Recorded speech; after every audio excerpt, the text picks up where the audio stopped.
A. Jaringan lokal dan internet. Jaringan komputer yang menghubungkan komputer ada dua jenis, yaitu jaringan lokal dan jaringan internet. Jaringan lokal memiliki jangkauan yang lebih terbatas dibandingkan dengan jaringan internet. 1. Jaringan lokal. Jaringan lokal adalah jaringan komputer berkabel maupun nirkabel yang menghubungkan komputer dengan perangkat lainnya dalam area terbatas. Perangkat atau komputer yang ada di jaringan lokal hanya bisa diakses oleh perangkat lain yang berada pada jaringan yang sama.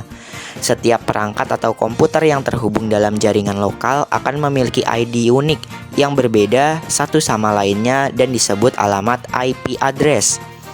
Apa sebenarnya arti dan fungsi dari IP address? IP address merupakan identitas sebuah komputer dalam jaringan komputer. IP address berfungsi sebagai alamat pengiriman data dari suatu perangkat ke perangkat lain. Yang kedua yaitu internet. Internet merupakan kepanjangan dari interconnection networking, yaitu sebuah jaringan komputer yang menghubungkan banyak perangkat di seluruh dunia. Secara konsep, jaringan internet juga disebut jaringan area luas atau wide area network.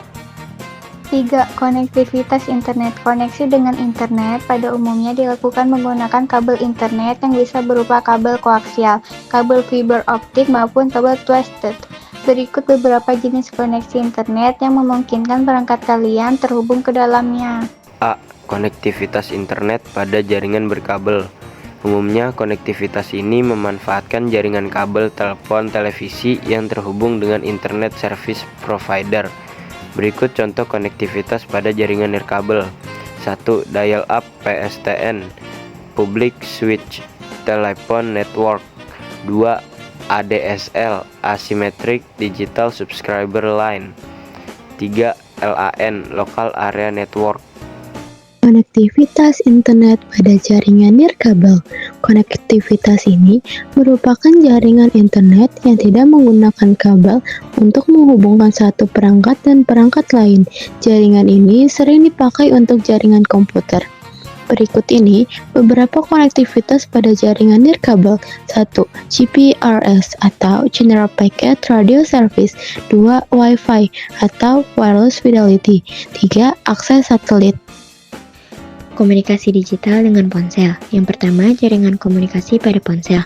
Komunikasi data merupakan sebuah mekanisme pengiriman dan penerimaan data dari suatu perangkat ke perangkat lain. Komunikasi data dalam ponsel dilakukan pada BTS, Base Transceiver Station. Komunikasi data menggunakan ponsel bisa melalui jaringan internet. Yang pertama melalui GPRS General Packet Radio Service. Yang kedua EDGE Enhanced Data Rate for GSM Evolution. Yang ketiga 3G. Yang keempat HSPA High Speed Packet Access. Yang kelima 4G LTE Long Term Evolution. 2. Komunikasi data dengan ponsel. Ponsel atau handphone merupakan sebuah perangkat yang bekerja layaknya sebuah komputer karena bisa terhubung ke dalam sebuah jaringan lokal maupun jaringan internet. Ada beberapa jenis koneksi jaringan pada perangkat ponsel yang digunakan untuk komunikasi data. Lebihan banyak menggunakan koneksi tanpa kabel, yaitu koneksi Bluetooth dan koneksi Wi-Fi kabel data.